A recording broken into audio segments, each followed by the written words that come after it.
So, good evening, everyone. Am I audible and visible?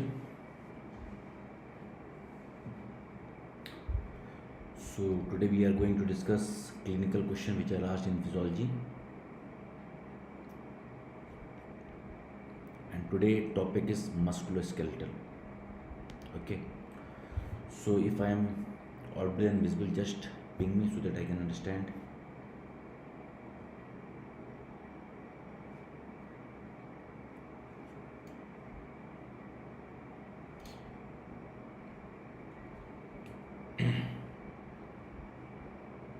So today questions will be on clinical physiology and that will be musculoskeletal.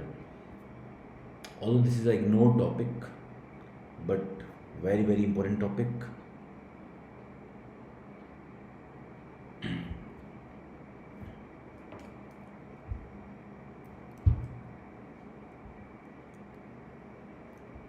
So starting with just question number 1. So am I audible and visible? Just say hi so that I can understand.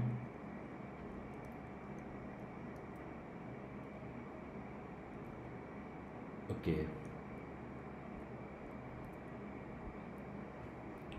So let us start. Good evening. Let us start question number 1.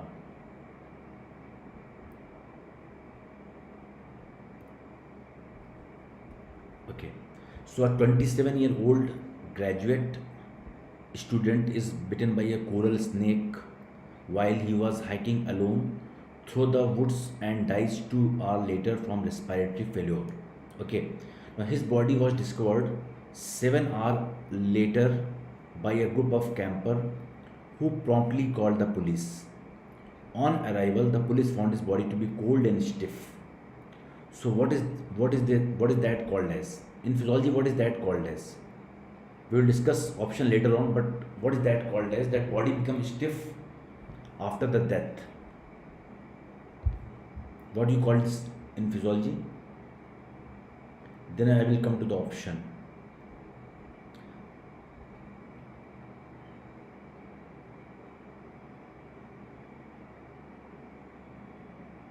A body becomes stiff, it comes in 12 hours, it remains for 12 hours and it goes back also in 12 hours after the death. Okay, rigor mortis, very good. So at least you know that this is rigor mortis. Okay. So now coming to the question is asking about which of the following processes is responsible for rigidity this observed. So as you know, this is called as rigor mortis. So what is the most probable answer in that? I mean to say that which is the most likely the mechanism of rigor mortis. You can say what is the most likely mechanism of rigor mortis. Activation of muscle contraction by neurotoxins, reduced affinity of myosin head for actin filament after the death, or effect of low temperature on muscle proteins, or inhibition of cross-bridge cycling, or depletion of intracellular calcium. What do you think is the most likely correct answer? Yes, Priyanshu, Raju, Dhole. What do you think is the most likely to be the answer? E. Depletion of intracellular calcium. Okay, anyone else? Yes, Manaswani? E. Yes, Priyanshu, A. Why E? Depletion of intracellular calcium. Okay, if I believe that calcium is depleted, even if I believe that there is no calcium after the death, but why will be the rigidity? Activation of muscle contraction by neurotoxin. This question is not about the toxins. Even if someone dies normally, physiologically, then also there is rigor mortis. So I am just asking what is physiology of rigor mortis. Even in MBBS, if you get the short note of rigor mortis, what you will write? What you will write in the rigor mortis? Yes, good evening, Oris. Calcium come in sarcoplasm. See, 27-year-old graduate is bitten by coral snake while he was hiking. So it means patient has died. Patient has died. Now when police arrive, the body is cold and stiff. And simply we know this is rigor mortis. So what is the mechanism of rigor mortis? Depletion of intracellular calcium. So even if it depleted, why it will cause rigidity? Why it will cause rigidity?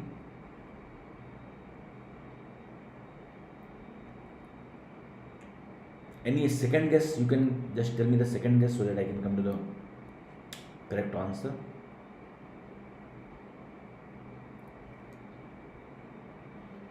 Yes, Priyanshu, Oras,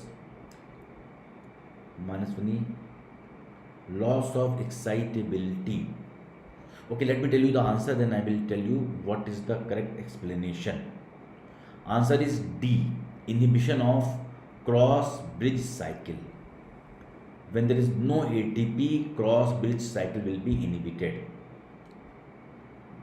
More and more calcium from reticulum. Yes, you are correct. More and more calcium will be. So calcium will be not depleted.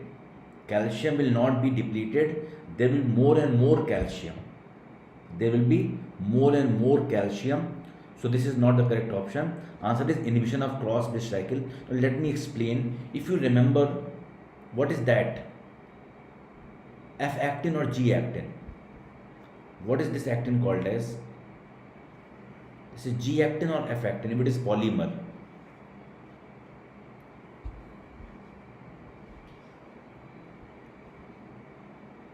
If it is polymer, hydrolysis in muscle of ATP, the energy source required. Yes, this is F-actin. So point number 1, this is F-actin. And this is what? This is the head of myosin.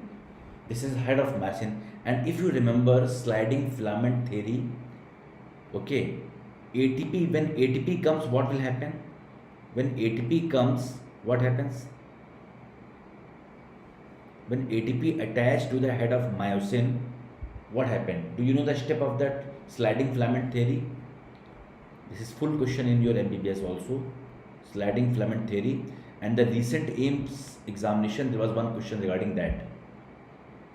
When ATP is attached to the head of myosin, okay, it got detached. It got detached. So sliding filament theory says that myosin is attached to actin, or actin is attached to myosin, and when ATP comes, it is detached. So who is detaching it? So who is detaching it? ATP. This is crooked position. So first process is it will detach. After that, there is hydrolysis of ATP. This will be broken down into ADP and inorganic phosphate. So second step is hydrolysis of ATP into ADP and inorganic phosphate. Third step is that when inorganic phosphate is dissociated, then there will be par stroke. Then there will be par stroke. And this par stroke will cause, a medial movement of the actin filament. So there will be contraction.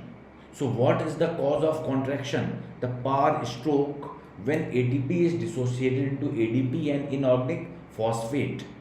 This inorganic phosphate, when by Newton's third law, when it is going like that, it will move actin medially, and these actin, when move medially, it will cause contraction of the muscle fiber. So without ATP, can you imagine there will be dissociation of actin and myosin? If there is no ATP, suppose that there is no ATP, okay, can this myosin, head of the myosin will be detached? Do you remember the head of myosin? Do you remember the diagram, the original diagram of myosin? This is head of the myosin. It has ATP binding site. If you remember, we will discuss this point. It has ATP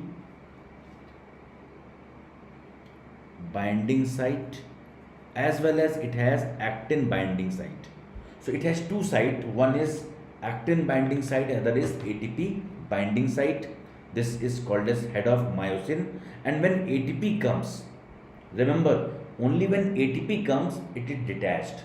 So who is detaching this? So after that, ATP will not be available. After that, there will be no ATP. So now tell me, what is your correct answer? Activation of muscle contraction? No. Reduce affinity of myosin head for actin filament? Yes or no?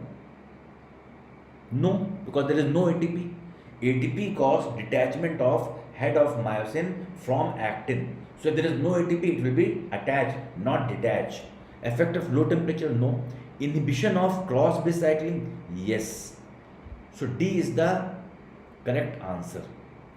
So is this clear to you? Is this point clear to you? The sliding filament theory? Okay. So please remember, the first point is attachment of ATP. Second stage is ATP is broken down into ADP. I don't know why it is skipping. Everything is okay. ADP and inorganic phosphate. Okay, and when inorganic phosphate is dissociated, it will cause what? It will cause power stroke. So what is the cause of contraction of muscle? It is power stroke. And what is the cause of detachment? It is ATP. If you see the diagram given in Guyton and Ganong, when ATP comes, it detach. Okay, and after detachment, it will broken down into ADP and inorganic phosphate, and then power stroke, so that both will come together. Okay. In some class, I will take full lecture on this sliding filament theory. This is an important point. So for this question, this questioner is asking about rigor mortis. Okay, it comes in 12 hour. It comes in 12 hour. It remains for 12 hour. It goes back in 12 hour. Rigor mortis comes after that in 12 hour. It remains after 12 hour, and it goes after 12 hour. So why it goes after 12 hour? Yes, or else Akshay, Manaswani, Priyansu. Why it goes after 12 hour? If rigidity is there after that, why this is lost after some time? Yes, someone has given me answer of that also. What is the cause of? Anyone? Yes, after the death, lysosome break and hydrolytic enzyme come outside. After the death, lysosome break and hydrolytic enzymes come outside, and these will break down actin and myosin filament. Just use some other pen, it is lagging behind. Okay.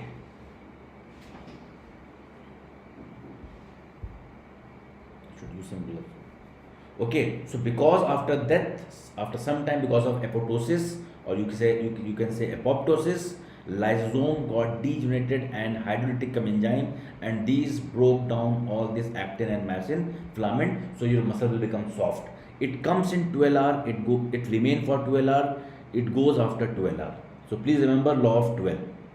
Okay, in Lucknow we use Shayari like that कि 12 घंटे में आती है और 12 घंटे रहती है और 12 घंटे के बाद चली जाती है.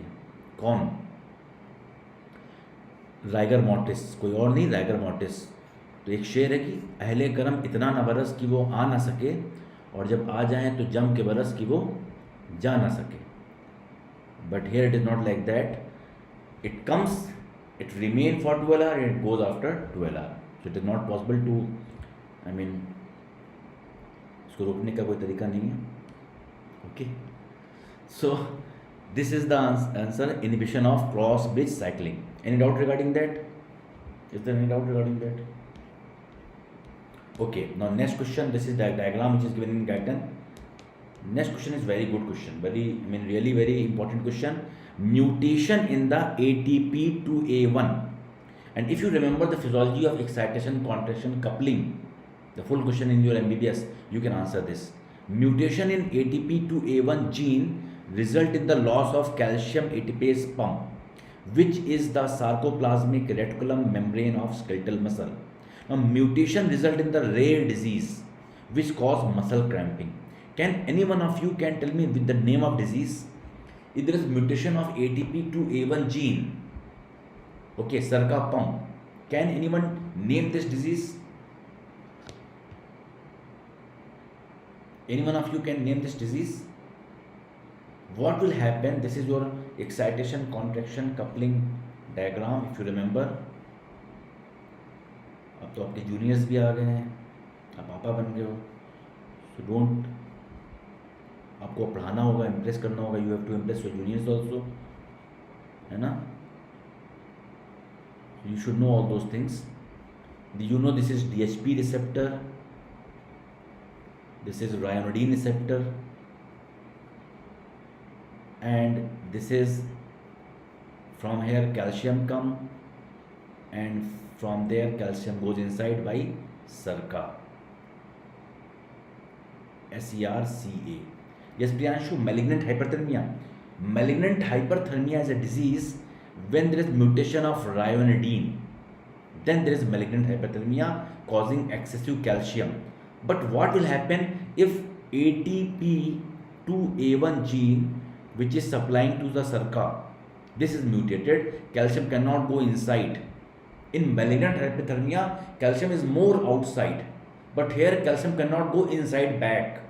What is that called as? Anyone?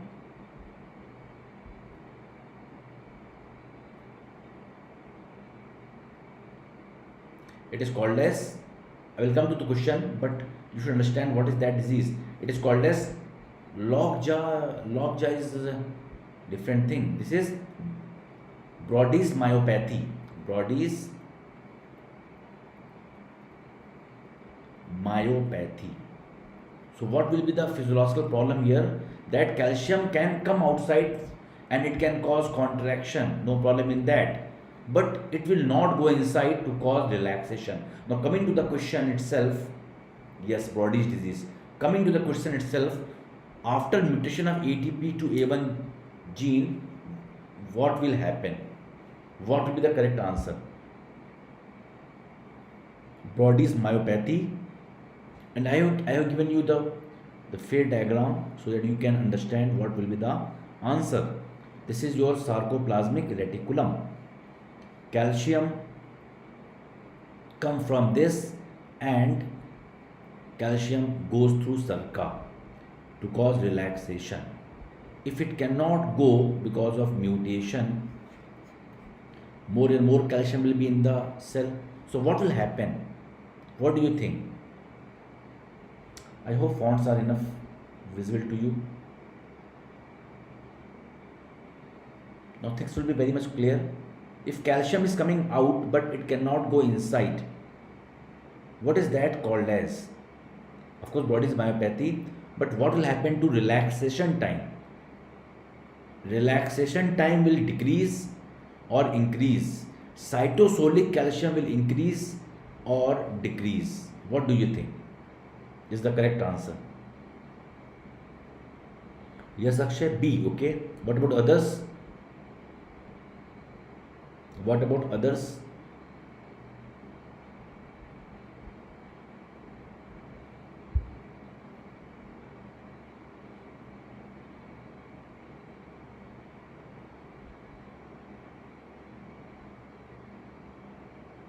Or as B. Okay. So it's very clear that calcium is outside. So contraction will be there, but relaxation will take more time. Your muscle will take more time to relax. Yes, and calcium will be more in the cell, not in the reticulum. Not in the reticulum. Good. So now everyone is correct. That's very wonderful. So you should remember that malignant hyperthermia is a disease due to mutation of ryanodine. So in that case, there will be more calcium. In that case, there will be more calcium, which will cause malignant hyperthermia. That can cause malignant hyperthermia,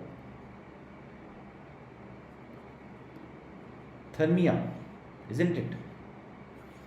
But if there is mutation of SERCA, it causes Brody's myopathy. It causes, why it is moving along with me? Okay. So next question. Coming to the next question. Now this question is really very conceptual, and it will help you to understand a lot regarding skeletal muscle, regarding cardiac muscle, as well as your smooth muscle. This is going to help you a lot. Okay, please tell me the answer.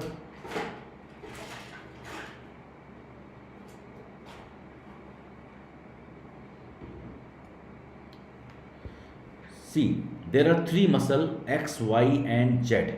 There are three muscle X, Y, and Z.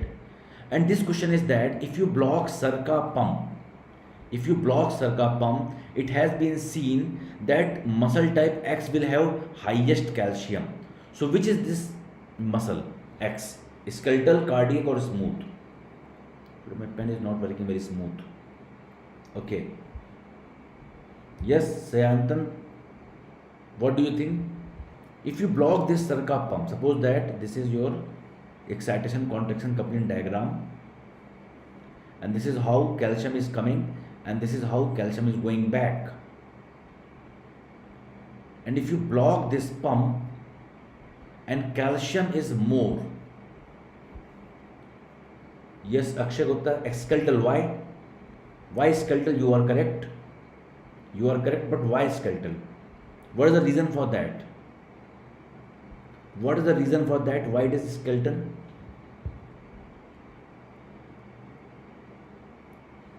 Why it's skeleton? Anyone? I will discuss one by one. Why X is skeletal, why Y is something else. But just I am asking question number 1. If you block Sarka pump, calcium is more. In comparison to Y and Z, calcium is more. It has sarcoplasmic reticulum. It is also in your cardiac also.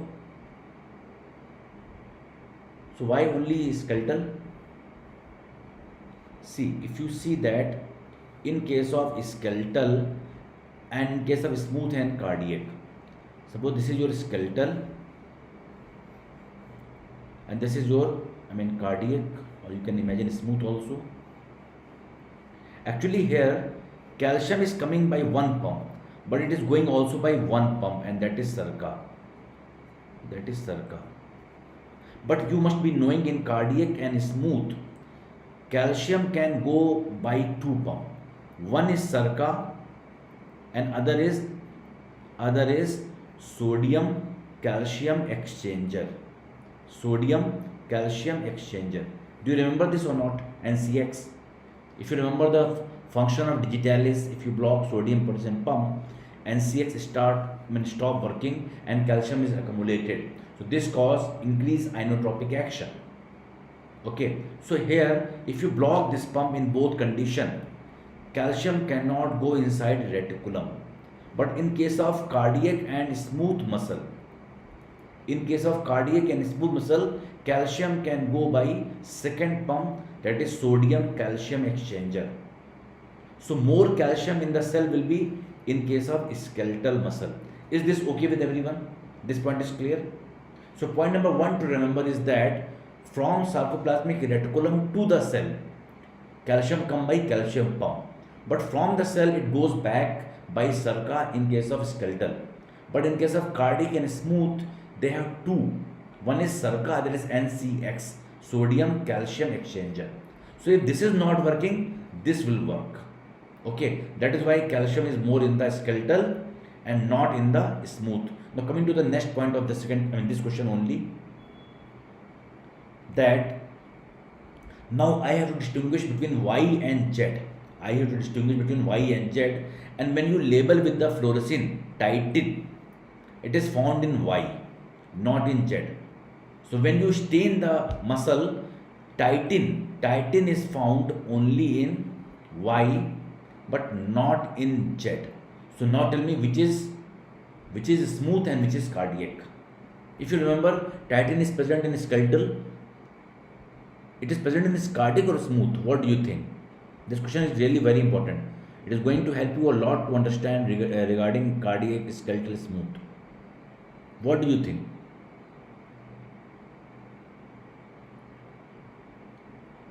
So first point you have beautifully differentiated between X, Y and Z. That if you block Sarka pump, calcium will be more in skeletal because there is no other way. Yes, Shani, skeletal, no, skeletal is there of course, but now see skeletal we have decided, but now we have to differentiate between Y and Z. Y and Z. So it is present in titan is of course present in skeletal, no problem in that. But we already know that X is skeletal. So how to differentiate? How to differentiate between Y and Z? It means titan is present in one of the either in the cardiac or in the skeletal. Smooth. And this point is really very important clinically because mutation of titin in the heart produces dilated cardiomyopathy. Okay, it means that it is not present in smooth, it is present in the what? Cardiac muscle. So X will be your skeletal, Y will be, what will be Y? Y will be your cardiac, cardiac, and Z will be the smooth. So now it's clear or not? So by this simple question, now you understand two very important points. Point number one, the pump which is available to pump calcium back inside the reticulum in skeletal is only Sarka. But in case of cardiac and smooth, there is Sarka as well as NCX. Okay, that is why if calcium is more, it means Sarka is not working properly in skeletal. Now coming to Y and Z, if we see the Y and Z, they have stained with the titin. And if you know that titin is present in skeletal, of course, but in cardiac also, but not in smooth. So now you can delineate that Y is cardiac and Z will be, of course, smooth muscle. And this point is also very important because if there is mutation of titin, it causes dilated cardiomyopathy.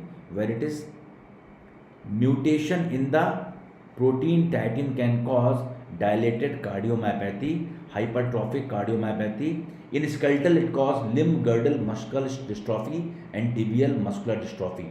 It means titin is present in the skeletal as well as cardiac, but not in the smooth. Not in the smooth. Okay, coming to the next question. Now this question is a little bit like physics, so I will not discuss that. It is not clinical. Today I will discuss only clinical physiology question. Okay, now this question is very important.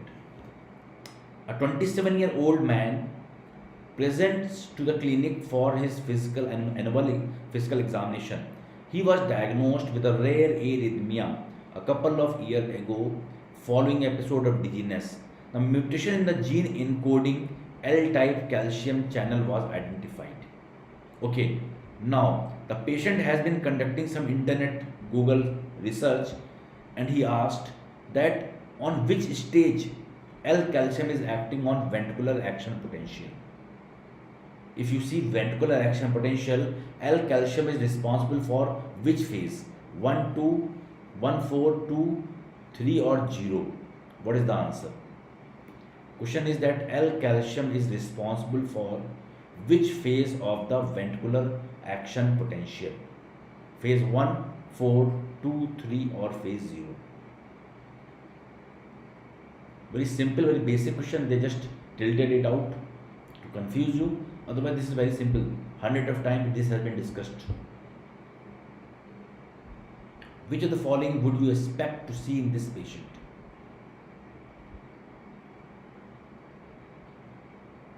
L-calcium, not T-calcium. There are two calcium channel. One is L-calcium, long-lasting. Other is T-calcium, transient calcium. Abnormal phase 1, Akshay Gupta. Okay. What about others? This mistake you should not make. Hundreds of times this has been discussed.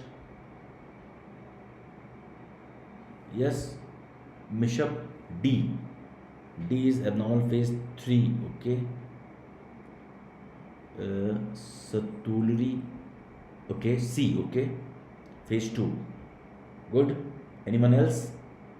D. Phase 3. Okay. Now let me tell you answer is. Now this is a very simple question. Why you are not making it out? You must be knowing about this cardiac about ventricular and this about SA node. Question is asking about ventricle. This is about atria and ventricle, and this is about SA node. Okay, this you know, phase 0, phase 1, phase 2, phase 3 and phase 4. This is what? This is phase 4 if you remember, phase 0, phase 3. Yes, what is the answer? A, because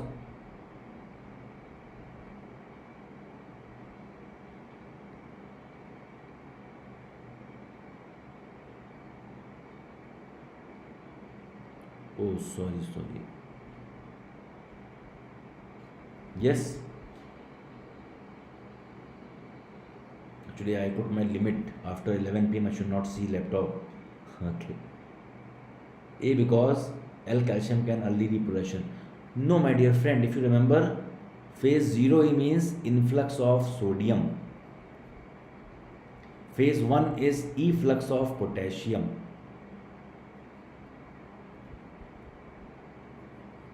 Phase 2 is influx of L calcium and outflux of potassium. This is again potassium and this is maintenance of RMP. Okay, and here if you remember, this was because of influx of what? Anyone? Which calcium? L calcium. I should use red color. Okay, this is because of potassium and this is because of T calcium and also slow sodium. Do you remember that?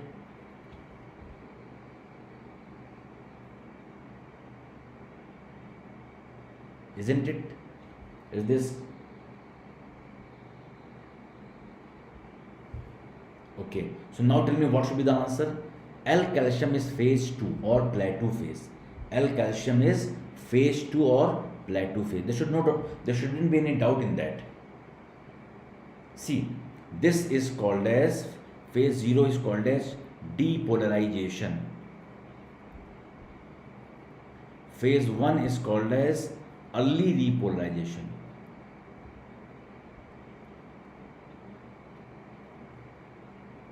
It is called as early repolarization. This is called as plateau phase.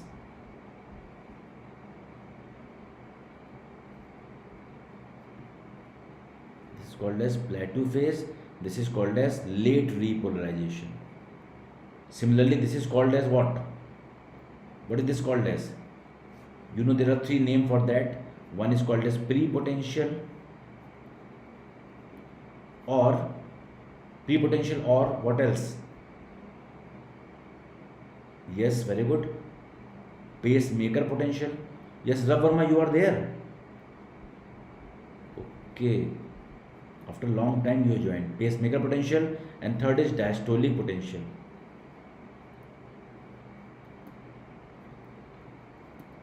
So you should know this is T calcium and slow sodium, and this is L calcium and potassium. So there should be no doubt in that. I think yes, Ravarma. Sorry, what for sorry?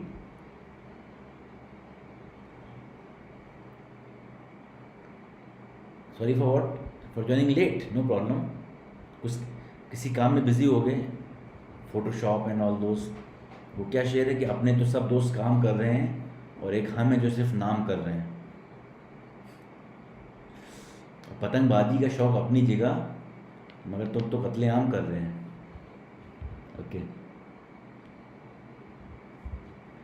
so what will be the answer now? So answer will be plateau phase, or you can say phase 2. Okay, Ravarma, no problem with that.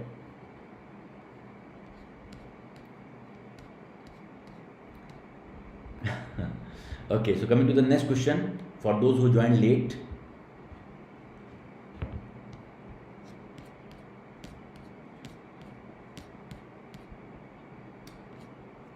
Okay. these are pure physiology questions, so I will skip that. I will discuss only bit clinical question. Now, this question is very important. Now just see the question and tell me that what is the diagnosis of the patient. Just see to the patient and tell me the diagnosis. Then I will ask you the question. Looking into the symptom of the patient, that it usually worsen. Okay, patient is having muscular weakness. It usually worsen as day progresses, and drooping of her eyelid, double vision, that is worse in the evening, bilateral ptosis after a sustained upward gaze, and loss of eye convergence. So myasthenia gravis. Okay, now coming to the question, they are involving eye muscle. Okay, now coming to the question, which of the following is the intrinsic property of the muscle group affected in this patient? So in this patient, what is involved? What is involved in this patient? Eye muscle, isn't it? So eye muscles and your leg muscles, there are two types of muscles if you remember, type 1 and type 2. Now tell me, what is the characteristic of these muscles which are involved in myasthenia gravis? What is the characteristic of these muscles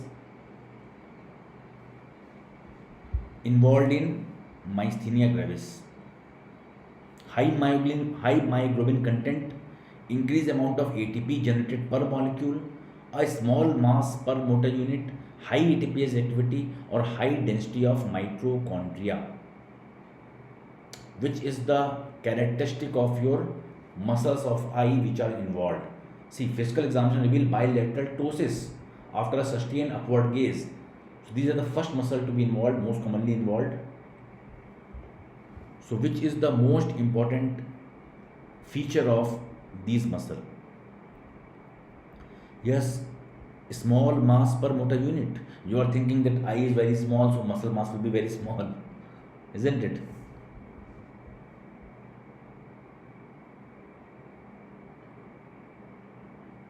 D. What is D? High ATPase activity. Okay. What about others? If you remember, I have given you mnemonic of that. High density of mitochondria. Okay. Now let me remind you the mnemonic. If you remember the mnemonic, I have told you there are two types of muscle fiber. Type 1 muscle fiber and type 2 muscle fiber. Type 2 are of two type, type 2A and type 2B. So type 1 muscle, what is the mnemonic if you remember? If you remember the mnemonic, I have given you several times, sorry. So Zavarma, if you are saying sorry, it is just a reminder of the mnemonic. Type 1 muscle, there are two types of muscle fiber. And just if you remember sorry, you can remind all. As for, they are slow muscle. I don't know why my server is slow today. I am writing and it is not working very smoothly. Slow muscle. Okay. O for oxidative. Now you will not forget, Ravarma. Oxidative. They are slow muscle. They are having oxidation. They are red muscle. They are slow muscle. They are red muscles. Okay. And R, again R, it is for resistance to fatigue. These muscles are resistance to fatigue. Y, I don't know why there is one more Y. I should cut that Y. There is no Y. Just remember sore. Some people say na sore. They don't say sir, they say sore. Slow, oxidative, red, and resistant to fatigue. And type 2, just reverse it. They are not slow, they are fast. They are not slow, they are fast. And if these are oxidative, these will be glycolytic or anaerobic. Just opposite of that. They are red, so they will be white. They will be white. Okay. And they are resistant to fatigue. Okay. But they usually get fatigue. They usually get fatigue. Okay. So if you remember this much, everything will be okay. And this is mainly for, suppose you are standing, you don't get fatigue. You can stand for hours and hours. Sometimes we used to take lecture for 10 hours continuously in various institute. When there was face-to-face class, we used to stand and teach, and we don't get fatigue because we get used to that. So these muscles are for standing, okay, and they have less ATPase activity because they are not utilizing the lot of ATP. Why they don't get fatigue? Because they don't utilize lot of ATP. They have less ATPase activity. They are red, of course they have more myoglobin, but they have less ATPase. They conserve ATP because you have to utilize it more, and these are very fast. If you blink your eyes like that, Ravama used to do it every evening like that. So, but after some time you will get fatigue. You cannot. You will join class late, okay? Because these have, I mean, more ATPase activity, isn't it? So why he do like that? Because he had to take click. Don't take it otherwise. I'm not. He's not doing to. He's not doing this to other people, but he just closing his eyes just to take clicks. Okay. So after some time he will get fatigue because these are type 2. Glycolytic, they utilize anaerobic, they are white, they are fatigable, and they are having more ATPase activity.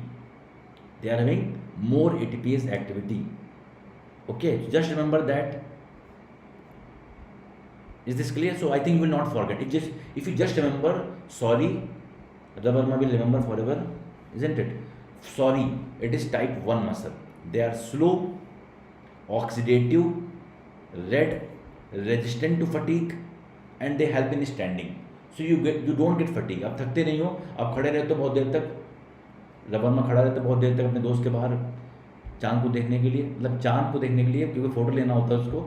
वो वाला चांद नहीं, दूसरा चांद. He used to take click, I mean चांद होता है ना तब लेता है वो फोटो. तो चांद को देखने के लिए खड़ा रहता है, वेट करता रहता है, जब पूरा चांद आता है तब. सो यू कैन स्टैंड, और उसके लिए उसकी आँख को भी बंद करना पड़ता है, और आँख बंद करने के लिए ही got fatigue.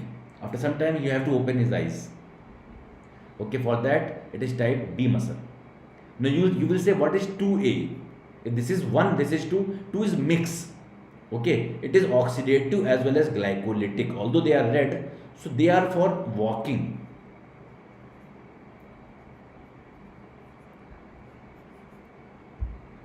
They are for walking. अगर आप चल रहे हो तो चलने से बाद थोड़ा सा 1 घंटे बाद थक जाओगे, लेकिन खड़े खड़े वेट कर रहे हो कोई दिक्कत नहीं है. इसलिए रबरमा प्लीज़, जब कभी if you wait for something just stand up, you will not get fatigue. आप चलते रहोगे कि कब चांद दिखेगा, कब चांद दिखेगा, तो after some time you will get fatigue because they are, I mean they are mix, they are 1 as well as 2B. So I think you will remember now. Type 1 fibre are slow, oxidative, red, resistant to fatigue. Type 2 are fast, glycolytic, white, fatigable, and more ATPase, so they will have less ATPase. Now tell me what is the answer? High myoglobin content. This is for type 1. Increase amount of ATP generated, type 1. Okay, a small mass per motor unit, type 1. They have small mass per motor unit because they want to conserve the ATP. High ATPase activity, this is type 2. Okay, and high density of mitochondria, type 1. So eye muscles are type 2. So answer will be D. Answer will be D. Why Satyam is saying C? Why Satyam C? Okay, D. Okay. Mistakenly you have answered it D. Okay, no problem. So this question was really good. So that you should remember, in myasthenia gravis, patient come usually with the eye muscle. Okay, and this is the physiology of two types of muscle, type 1 and type 2. Type 2 are type 2A and type 2B. So 1 and type 2B, they are just opposite, and 2A is just mixture of both. So type 1 is for, you can just remember, standing. Type 2A is for walking, and type 2B is for mainly, I mean these are eye muscles, and these are which are fatigable muscle. So answer is D. So now you can remember this forever, that there are two types of muscle. Just remember sorry. Sometimes sorry is also good, isn't it?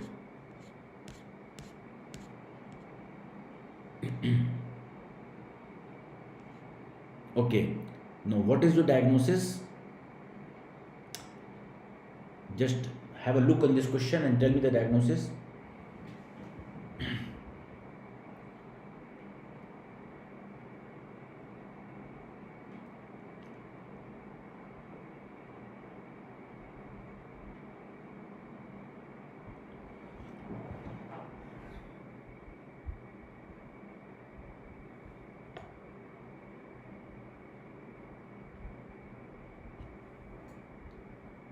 Yes. Just have a look and tell me what can be the toxin. What can be the toxin in the seafood? Where is Vivek? He is very fond of seafood. Botulism. Botulism is not for seafood. I will come to botulism. There's one more question for that also. Seafood. Yes, very good.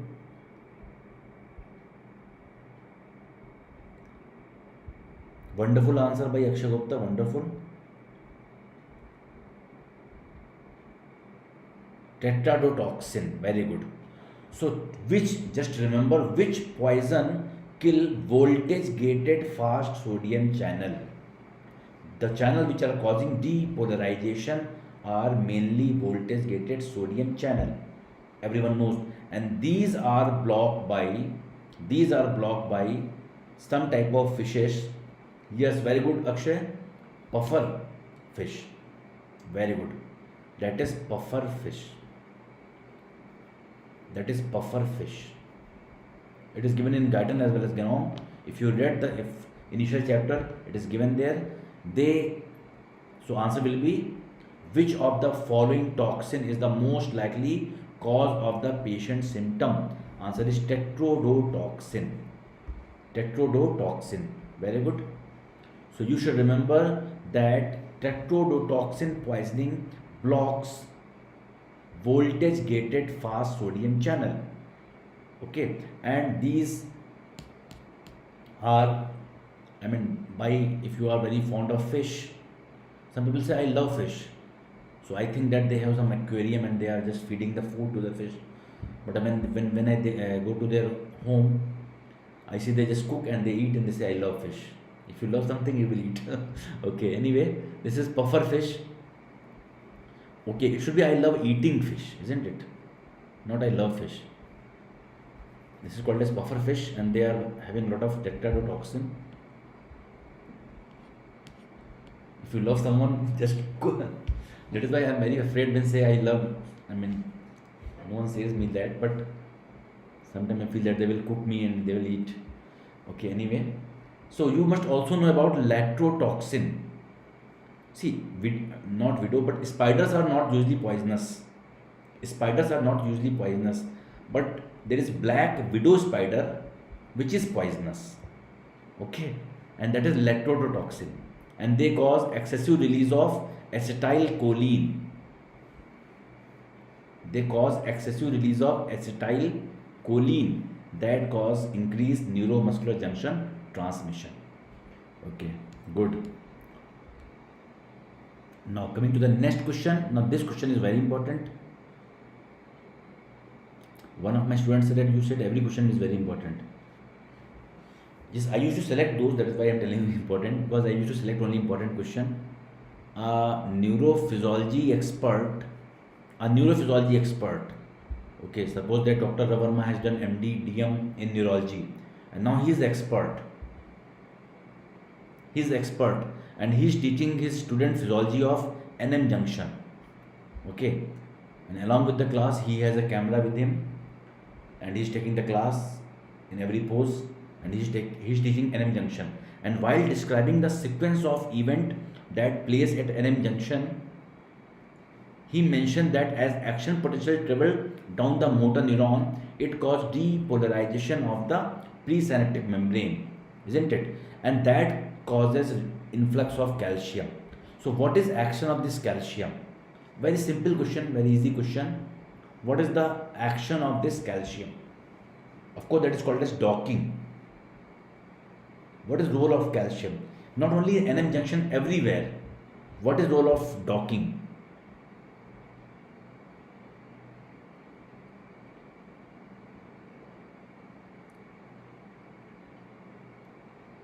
Yes, Ayushman. Very simple question. Everywhere calcium has only one most important. Either it is secondary messenger or it is helping in muscle contraction. And third action is, what is the third role of calcium? Third role of calcium is what? Yes, of course. Yes, Mansmani, good. D. Priyanshu D. Ravarma D. Very good. Exocytosis of acetylcholine. Wonderful. So everyone knows that if you enumerate all the action of calcium, one is secondary messenger, help in contraction, and third is exocytosis. In beta cell, it releases insulin. In synaptic vesicle, it releases lot of vesicle. So exocytosis is one of the most important function of calcium. So in NM junction, calcium is causing release of acetylcholine, and this is called as docking. And for that, there are two protein. What are these two protein? Yes, the protein present in synaptic vesicle is called as synapto. What is that called as? Synaptobrevin. And here is a protein called as syntaxin. Here is a protein called as, yes, synaptobrevin and syntaxin. And then you will come to botulism toxicum. It inhibits synaptobrevin. I will come to that question also. Okay, syntaxin, very good.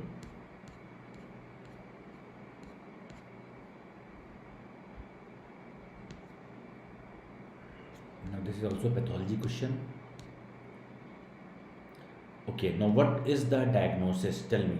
Very simple, very beautiful question. 45-year-old man present to physician with a limb weakness, otherwise healthy. Okay, there is decreased strength in muscle of all the four extremity, and deep tendon reflex are depressed. A detailed lab evaluation shows that he has generalized decreased neuronal excitability. Excitability is decreased in which condition? So main point is decreased neuronal excitability is due to what is the electrolyte imbalance for decreased excitability?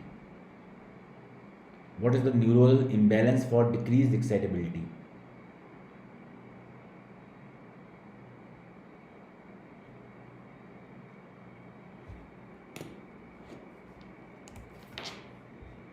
What is the neuronal imbalance for decreased excitability? Okay. Very good. Most of you are giving the answers. It means your concepts are very good. Priyanshu. Yes, very good. So now everyone knows regarding calcium. If calcium is low, it increases excitability. If calcium is low, it increases excitability.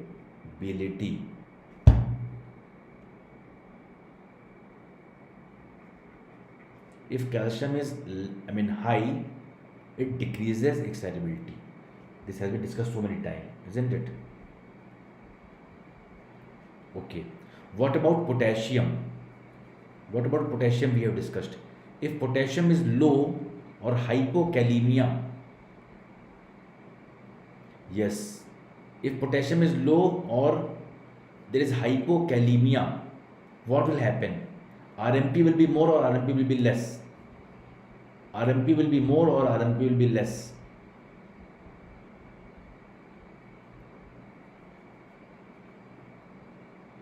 RMP will be, yes, in hypokalemia RMP is more.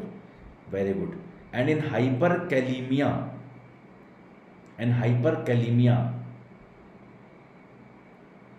very good, RMP will be less. Okay, about sodium, if sodium is more or less, what will be effect on RMP? If sodium is more or less, what will be effect on RMP?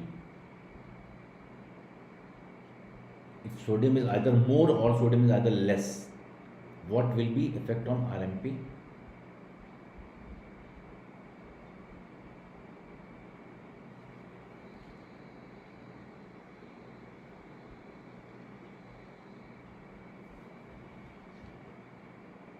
Regarding sodium, not potassium.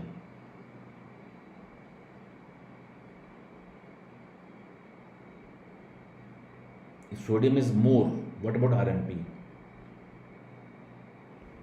So there is lagging between message and video.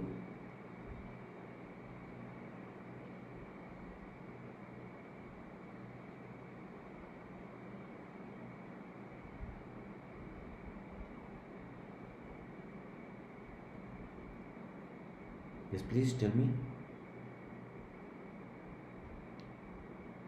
More.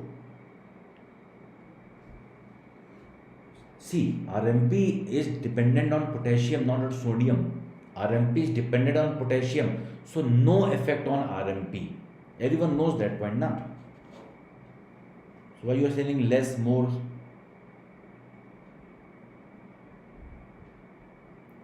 But if sodium is more, it causes depolarization. So there will be more amplitude of action potential.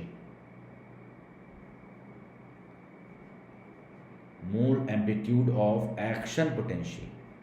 And if sodium is less, there is less amplitude of depolarization or action potential. So please remember, these are very high yielding point. If calcium is less, see, if calcium is less, excitability is more. It causes tetany, carpopedal spasm. And for this, there are two signs. If you remember, there are two signs for hypocalcemia. One is called as Chvostek sign, other is called as Trousseau sign. If you, tap the facial nerve, there will be contraction of facial muscle. It is called as Chvostek sign. And Trousseau sign, if you put ischemia on the hand, there will be carpopedal spasm. So this is when calcium is less, excitability is more. Similarly, if calcium is more, excitability is less. So please do remember this, very important. Regarding potassium, it is just opposite. If potassium is less, RMP is more in amplitude. If potassium is more, RMP is less. Sodium have no effect on RMP. RMP is dependent only on potassium. There is no permeability of sodium under resting condition. Only depolarization is there, then sodium goes inside. Okay, that is why hypernatremia causes more amplitude of action potential and hyponatremia causes low amplitude of action potential, because depolarization in most of the cells is dependent on the sodium. We have seen that, isn't it? So these are all points regarding these electrolyte imbalances. I hope this much is clear. All these three things should be clear. Repeatedly ask question in your MCQ, Viva, everywhere. Okay. Now next question. I will take only one question more, then I will say good night. Okay. Just see the question and tell me the diagnosis. What is your most probable diagnosis of this question? A 21-year-old man present to physician with numbness and weakness in the both leg. His past medical history is not significant except for some diarrhea. Yes, Akshay, in hypokalemia, RMP is more and more negative. So how increase? Yes, increase means increase amplitude. Whenever someone says increase, it is increase amplitude. It is minus 100. Suppose minus 90 is there, it becomes minus 100. But you will say it will increase. Of course, RMP is always negative. You know that. It is always negative, so no need to mention that. So when you are saying it increases, it means it increases in what? Amplitude only, not charge.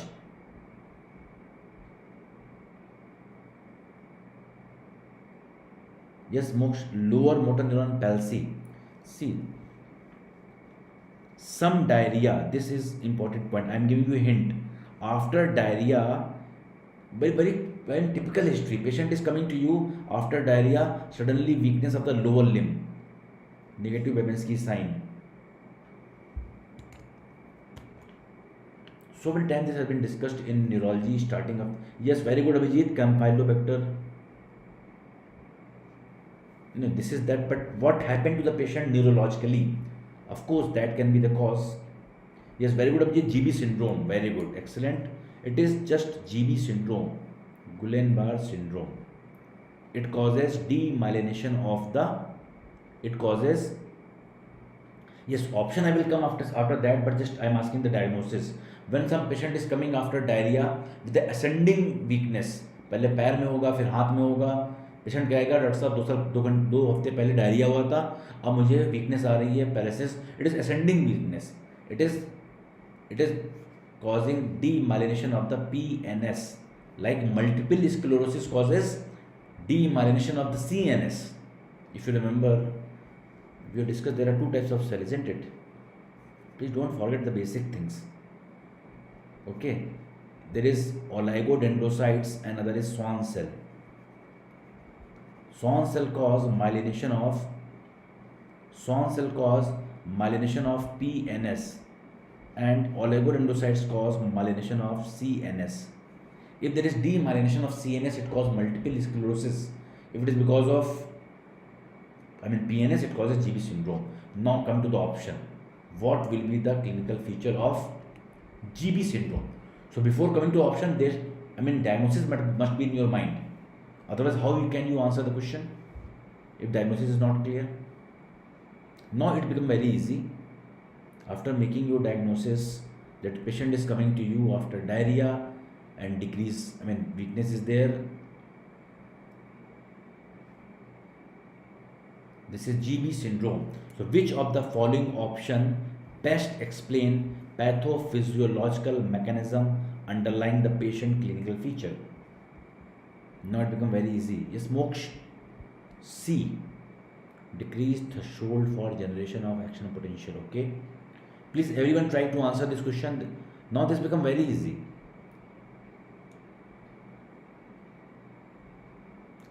Ali Raza, C.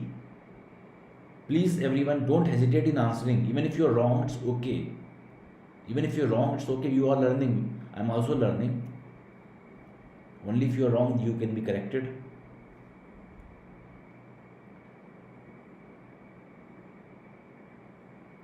Now this is the problem, that until we do the practice of MCQ, you cannot apply the theory. You have read the theory about GB syndrome, but when you do, see, almost everyone is wrong. Only one answer is correct, which I get there where it is. Yes, Mishab Naj. Mishab Naj is correct only.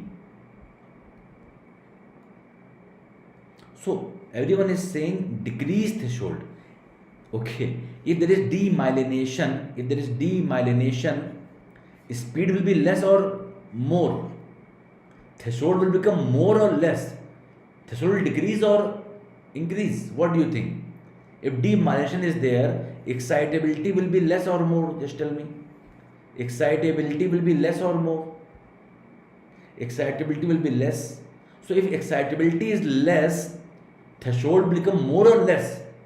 It is easy to excite or it is, hard to excite? So if this option is given, simple option, why you always prefer long one? Big is not always better.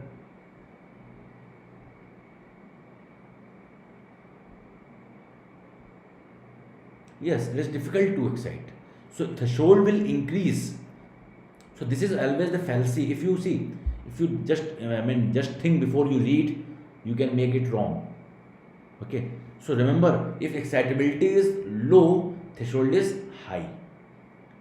If excitability is more, threshold is less. It is easily excitable, isn't it? So I hope this is clear to everyone. There shouldn't be any doubt. Okay.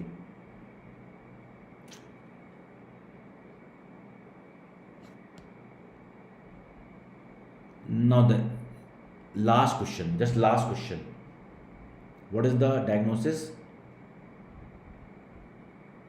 One last question. Well-dressed couple. Well-dressed couple, what does it mean? It means they must be coming from restaurant. Because in home they might not be that so well dressed. They will be in their normal. Present to emergency department. Now they are coming to emergency well dressed. So they might be coming from their restaurant, isn't it? Or any party. Sudden onset of headache, a sensation of floating not bloating, weakness of arm and leg after eating a plate of shellfish. No, they are not shellfish, they just have taken the shellfish 2 hours ago. They mentioned that they have experienced tingling of the lips. They have not done anything, but they are having tingling of the lips also. And mouth within 15 minutes of ingesting the shellfish. They also complain of mild nausea and abdominal discomfort. Their vital signs are within normal limit. Neurological examination revealed decreased strength in all the extremity bilaterally and hyporeflexia. So what is the poison? What is that poison? So well-dressed couple coming from the restaurant directly to your emergency room and you are very surprised. and they are having tingling of lips.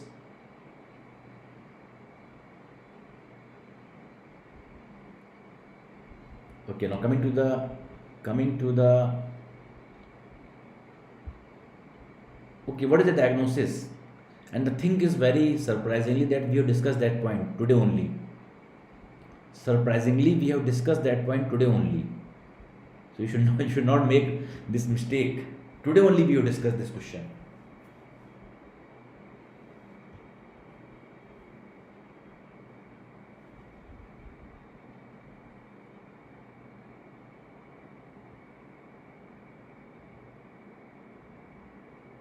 Yes, Horus? Sexy toxin, yes. Very good. So it is answer is C. We have today only we have discussed about that. Voltage gated fast sodium channels are damaged by number one tetrodotoxin in the pufferfish and sexy toxin. Okay, these two will block voltage gated sodium channel, so they will have tingling of lips and weakness because voltage gated sodium channels are not working. Simply what does this mean? Simply it means they will have weakness because all action potential are directly or indirectly dependent on the voltage gated sodium channel. So there will be no depolarization, there will be no repolarization, so you will be very much worried. Okay, so this is, see, always remember tetrodotoxin in the puffer fish and sexy toxin. These two are very important. Shellfish, it is present in the shellfish. It is because of action of sexy toxin which is present in the shellfish. They block voltage gated sodium channel. So these two are very important. Please always remember. Okay, tetrodotoxin as well as shellfish. Okay, now last question of the day. Now coming to the favorite question. बहुत देर से आप answer बता रहे थे, अब बताइए. Why after eating the fish and shellfish you are having botulism toxicum? Now a 23-year-old man present to nausea, vomiting, constipation, abdominal pain for past 24 hours, developed difficulty in swallowing, blurring of vision. Okay. Now he has eaten dented and old canned food.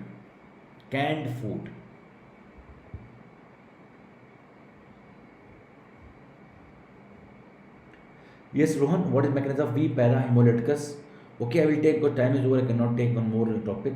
I will bring the MCQ, then I will discuss about parahemolyticus and all. Vibrio, cholera, Vibrio, parahemolyticus. It need understanding of basic receptor also. I have discussed this in some class of special class. So now you will know that patient is having taking the old canned food also, and they are gram positive anaerobic spore forming bacilli.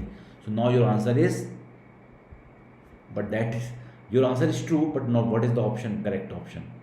Your option is correct, botulism toxicum. So what is the best mechanism? I have discussed this point today only. If you remember, I have made this diagram and I told you that this is synaptic vesicle, synaptobrevin, syntaxin. So what problem is created by botulinism? Yes, Priyanshu, B, very good. Blockade of release of acetylcholine at NM junction. Very good. Now, one thing I want to give you, very important point. Please write that point, that there are so many types of botulism toxicum, A, B, C, D, E, F, G. Okay, just remember G, F, B, D. They block synaptobrevin. This is very high yielding point. Botulinism, G, F, B, D block synaptobrevin. Okay, and C block syntaxin.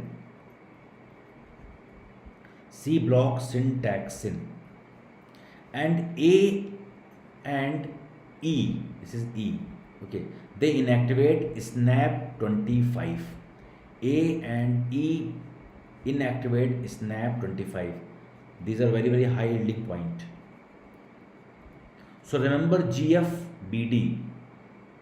So Oras has given me mnemonic to remember that. I cannot tell you here. GFBD. Okay, they block synaptobrevin. You can remember easily, or you can ask Rav Verma. He will give you the mnemonic of that. I cannot tell you here. GFBD, synaptobrevin. C, syntaxin, and AE, SNAP25. SNAP25. So everyone can remember, I think. So Rav Verma might have told you everyone what is GF and BD. Synaptobrevin, okay, and C, syntaxin. So this was the last question and last point to remember. So I think everyone remember this. GFBD, it blocks synaptobrevin. C, block syntaxin, and A and E, SNAP25. And of course they will block release of acetylcholine. Okay. So thanks everyone. Good night for this late night, because I have to attend my clinic also. So I have to postpone this class from 9 to 10:30. So this was very late for you people, I know, but thanks a lot everyone. And if you like this video, please like it, share with your colleague. Next Friday and next Friday. So every Friday in this October, I will be taking class on YouTube at 10:30 only. This is the only time available. Okay. So good night, and for any question you are most welcome. You can ask me. Thanks Priyanshu, Bharati, Manaswani, Moksh, Ravarma, everyone. Good night.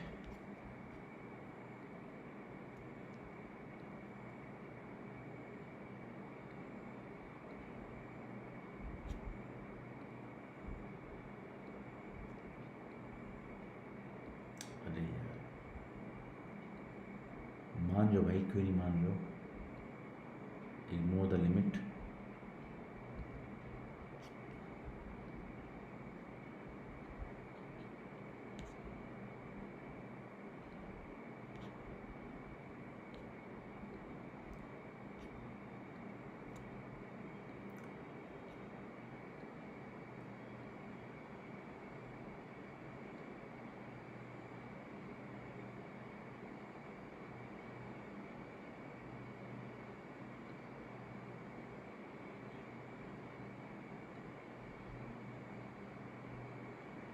Thanks a lot everyone. Thank you.